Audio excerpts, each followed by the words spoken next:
Bisikan Dimensi.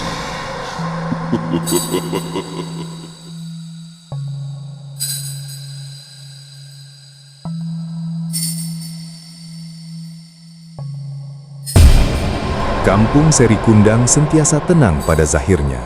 Namun, bagi penduduk yang sudah menetap di sana berpuluh tahun, mereka tahu ada garis yang tidak boleh dilangkaui. Garis itu terletak di Lorong 9, sebuah laluan mati yang diapit oleh pohon-pohon jejawi tua yang dahannya meliuk-liuk seperti jemari hantu yang kelaparan. Aiman dan Muslim, dua sepupu yang baru menjangkau usia awal 20-an, pulang ke kampung itu untuk menghabiskan cuti semester di rumah datuk mereka, Lebaimin. Lebaimin bukanlah calang-calang orang. Wajahnya tenang, bicaranya hemat, dan dia dikenali sebagai benteng agama di kampung itu. Tepat jam 12 tengah hari, matahari terpacak di atas kepala. Bunyi kayuhan basikal tua memecah kesunyian jalan kampung yang berdebu.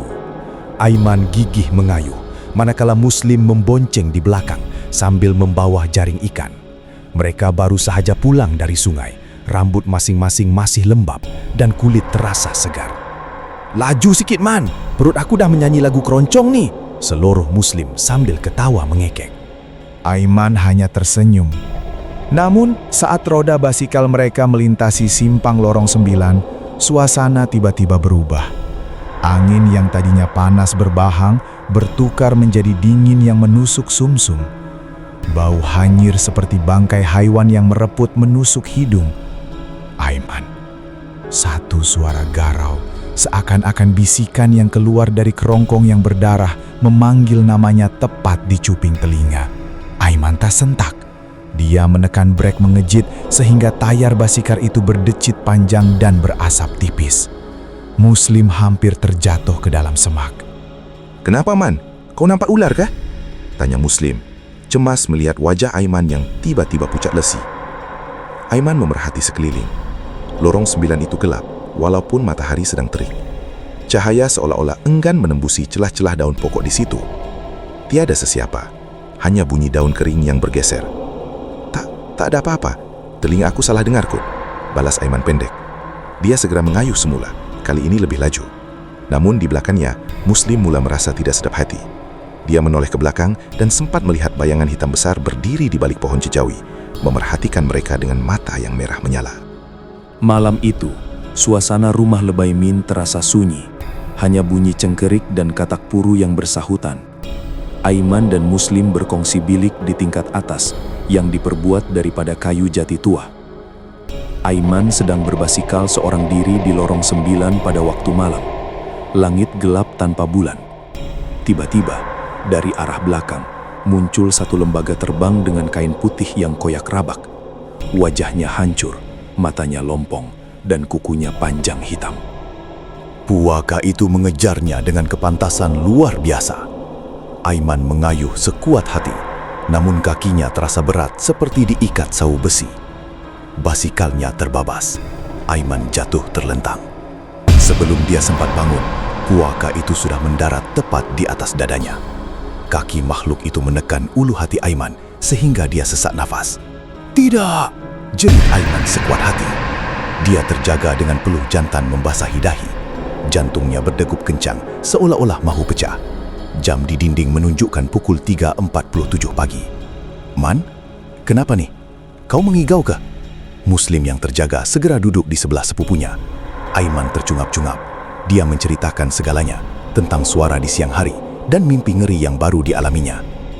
"Kau ada baca doa pendinding diri tak sebelum tidur tadi?" tanya Muslim serius. Aiman menunduk. "Tak, aku lupa. Aku penat sangat tadi." Muslim mengeluh kecil. "Lain kali jangan lupa. Dah, sambung tidur. Baca ayat kursi dulu." Muslim kembali baring, dan dalam sekelip mata sudah kembali ke alam mimpi. Namun Aiman tidak boleh. Dia baring mengiring ke kanan, coba memejamkan mata. Namun sebaik sahaja dia memejamkan mata buat kali pertama, dia terasa ada hembusan nafas sejuk di tengkuknya. Kelipan kedua, dia melihat seraut wajah buruk puaka tadi, berada hanya seinci dari mukanya. Mata merah itu merenungnya tajam. Kelipan ketiga, wajah itu hilang. Aiman terus terduduk. Astagfirullahaladzim, astagfirullahaladzim. Lidahnya keluh. Dia segera turun ke dapur untuk membasuh muka dan minum air, berharap air sejuk dapat meredakan getaran di dadanya. Di dapur yang hanya diterangi lampu minyak tanah yang malap, Aiman menuang air ke dalam gelas. Tangannya masih menggigil. Tiba-tiba, satu tangan yang kasar, namun hangat, menyentuh bahunya dari belakang. Aiman, kenapa belum tidur? Aiman hampir melompat. Dia berpaling dan melihat Lebay Min berdiri di situ dengan kain pelikat dan serban kecil. Rupanya datuknya sedang berjaga untuk sholat tahajud. Tuh, Aiman mimpi bukan-bukan. Puaka lorong 9 tuh ikut Aiman. Adu Aiman dengan suara yang pecah. Lebay Min memandang cucunya dengan pandangan yang dalam. Dia tidak nampak terkejut, seolah-olah sudah menjangkakan perkara itu. Lorong 9 tuh memang tempat dia. Tapi dia takkan ganggu kalau tak ada sebab. Dah, pergi ambil wudhu. Kita solat tahajud sama-sama. Minta perlindungan dengan Allah. Hanya dia sebaik-baik penjaga, kata Lebay Min tenang. Usai solat, hati Aiman terasa sedikit ringan. Namun dia perasan. Selepas solat, Lebay Min duduk lama bermunajat dengan dahi yang berkerut, seolah-olah sedang bertarung dengan sesuatu yang tidak nampak. Keesokan paginya, suasana kampung nampak biasa. Lebay Min duduk di beranda sambil menghisap rokok daun selepas pulang dari kebun. Di halaman rumah, Aiman dan Muslim sedang menyapu daun-daun kering. Walaupun nampak tenang, mata Lebay Min yang tajam tidak lepas memerhati ke arah sebatang pohon besar yang terletak agak jauh di pinggir hutan, searah dengan lorong 9. Di celah-celah rimbunan dahan, satu sosok hitam sedang bertenggek. Matanya tidak lepas memandang ke arah Aiman yang sedang membelakanginya. Lebay Min menghembus asap rokoknya perlahan. Dia memejamkan mata, bibirnya terkumat kamit membaca sesuatu. Jangan kau berani ganggu keluarga aku. Tempat kau bukan di sini. Gumam Lebay Min dalam nada yang rendah, namun berwibawa. Serta-merta, sosok di atas pohon itu seolah-olah terbakar oleh cahaya gaib dan lenyap menjadi asap hitam. Namun, Lebay Min tahu, ini baru permulaan. Dendam puaka itu bukan sekadar gangguan biasa. Malam itu, keheningan pecah apabila Muslim terjaga karena pundi kencingnya terasa penuh. Dia meraba katil di sebelahnya. Kosong. Man, kau pergi tandas ke? Tiada sahutan. Muslim pergi ke dapur, tandas, dan ruang tamu. Aiman tiada di mana-mana. Pintu depan rumah terbuka sedikit, berayun ditiup angin malam. Muslim mula panik. Dia segera berlari ke bilik datuknya. Tuk, Aiman hilang. Pintu bilik Lebay Min terbuka. Lebay Min sudah lengkap berpakaian, memegang sebotol air yang sudah dibacakan doa. Wajahnya serius. Mus, cepat ikut Atuk. Jangan lepaskan tangan Atuk apapun yang terjadi. Lebay Min memegang tangan Muslim dengan kuat. Sebaik sahaja Lebay Min melangkah keluar dari ambang pintu, Muslim terasa dunia berpusing. Angin kencang menerpa mukanya. Dalam sekelip mata, mereka tidak lagi berada di halaman rumah. Mereka berdiri tegak di tengah-tengah lorong 9 yang gelap gelita. Di atas sana, dalam kepulan kabus hitam, Aiman dilihat sedang dibawa terbang oleh puaka yang sama.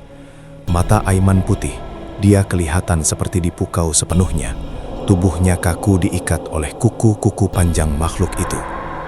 Lepaskan dia, tempik Lebay Min. Puaka itu mengilai, satu bunyi yang mampu memecahkan gegendang telinga. Ia menjunam ke arah mereka dengan niat mahu membunuh. Lebay Min tidak berganjak setapak pun. Apabila jarak makhluk itu hanya beberapa kaki, Lebay Min menghirup air dari botol di tangannya dan menyemburkannya tepat ke wajah puaka itu. Zas! Bunyi seperti besi panas dicelup air kedengaran. Puaka itu menjerit kesakitan apabila air itu membakar kulitnya. Pegangannya terlepas dan Aiman jatuh dari udara. Lebay Min dengan pantas meluru dan menyambut tubuh cucunya itu sebelum mencecah tanah. Mus, baca ayat kursi pada ubun-ubun dia sekarang, arah Lebay Min. Muslim yang menggigil segera melaksanakan arahan itu. Dia meletakkan tangan di dahi Aiman dan membaca ayat suci itu dengan penuh keyakinan. Perlahan-lahan, warna mata Aiman kembali normal dan dia mulai bernafas dengan tenang. Puaka itu masih belum menyerah. Ia coba melarikan diri ke dalam hutan, namun Lebay Min lebih pantas. Beliau menerpa dan menyiramkan baki air yasin ke seluruh tubuh makhluk itu. Pulanglah kau ke tempat asalmu. Satu letupan cahaya berlaku. Puaka itu terbakar marak sebelum akhirnya hancur menjadi abu hitam yang berterbangan di tiup angin malam. Suasana lorong 9 kembali sepi. Tiada lagi bau hanyir, tiada lagi rasa dingin yang mencengkam. Lebay Min berjalan mendekati timbunan abu tersebut. Dia berlutut dan mengambil sedikit abu itu, lalu menghidunya. Dahi orang tua itu berkerut 1000. Matanya mengecil, menunjukkan rasa sangsi yang amat mendalam. "Tuh, kenapa? Semuanya dah habiskan?" tanya Muslim sambil memapah Aiman yang masih lemah. Lebay Min tidak menjawab serta-merta. Dia memerhatikan corak abu yang tertinggal di atas tanah. Ada kesan minyak hitam yang tidak terbakar sepenuhnya. Minyak yang hanya digunakan dalam ilmu sihir hitam yang dihantar oleh manusia. "Ini bukan sekadar penunggu hutan, Mus," kata Lebay Min perlahan. Suaranya kedengaran berat. "Puaka ini ada tuannya. Seseorang telah menghantarnya khusus untuk mencari keturunan aku."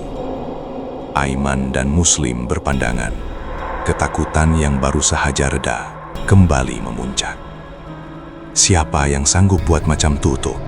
tanya Aiman dengan suara tergetar-getar.